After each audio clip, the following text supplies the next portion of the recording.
This is VOA News. I'm David Byrd. Secretary of State Mike Pompeo says Iran is responsible for an attack on 2 oil tankers in the Gulf of Oman on Thursday.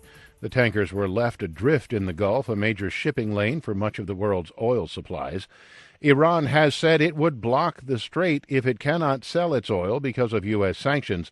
Pompeo said Iran is connected with a spate of recent attacks in the Gulf and on other interests. Taken as a whole, these unprovoked attacks present a clear threat to international peace and security, a blatant assault on the freedom of navigation, and an unacceptable campaign of escalating tension by Iran. Pompeo said his assertion was based on intelligence, the weapons used, the level of expertise needed to carry out the attacks, and recent similar attacks by Iran. Last month, the United States accused Iran of using mines to attack 4 oil tankers off the coast of the United Arab Emirates, an accusation that Iran has denied. President Donald Trump is facing criticism from both political parties in Washington after saying he's open to accepting political dirt on an opponent from a foreign power. AP correspondent Sagar Magani reports. I thought I was done being shocked at anything President Trump could or would say. But Delaware's Chris Coons is. Everybody in the country should be totally appalled by what the president said. House Speaker Nancy Pelosi and other Democrats saying the president's essentially inviting more election interference next year. It would strike at the very heart of our democracy. Mitt Romney is among the Republicans calling out the president, who defended himself this morning, tweeting he talks about everything with foreign countries, and it would be ridiculous to have to tell the FBI about all his contacts. Sagar Magani, Washington. For more on these stories, be sure to visit our website, voanews.com. This is VOA News. 9 people were killed and 13 others wounded in a suicide blast at a police checkpoint in eastern Afghanistan Thursday.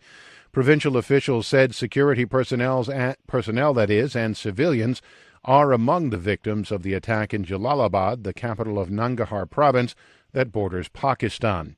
A police spokesman told VOA a senior police commander was among those killed. The local branch of Islamic State, known as Khorasan Province, claimed responsibility for plotting the attack. ISKP militants have strong bases in parts of Nangarhar and neighboring Kunar Province. They routinely carry out attacks against pro-government security forces as well as Afghan civilians. A World Health Organization official says there has been no known person-to-person spread of Ebola in Uganda, where 2 people have died from the disease this week. Dr. Mike Ryan, the head of the WHO's emergency department, said he expected Uganda to approve the use of experimental therapeutic drug treatments to be shipped in the coming days, and that there has been no panic reaction so far to the cases there. Ebola moves the way people move, Ebola moves, disease moves with people, so there was always a risk, especially given the familial and business links across that border. A 5-year-old boy and his 50-year-old grandmother died of the disease in Uganda this week after arriving from the Democratic Republic of Congo. Officials in Uganda have repatriated the rest of their family back to the DRC.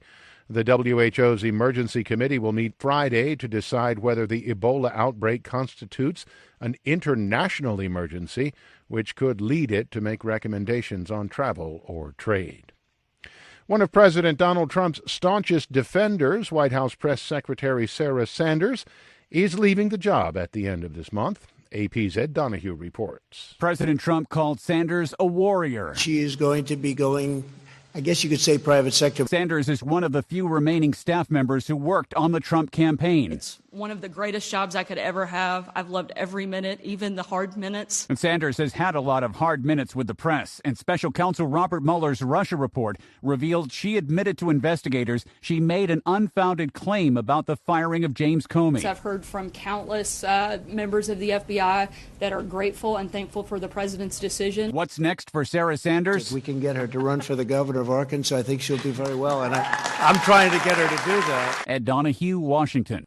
Oil prices jumped 2% after attacks on the oil tankers in the Gulf of Oman. That sent stock prices higher.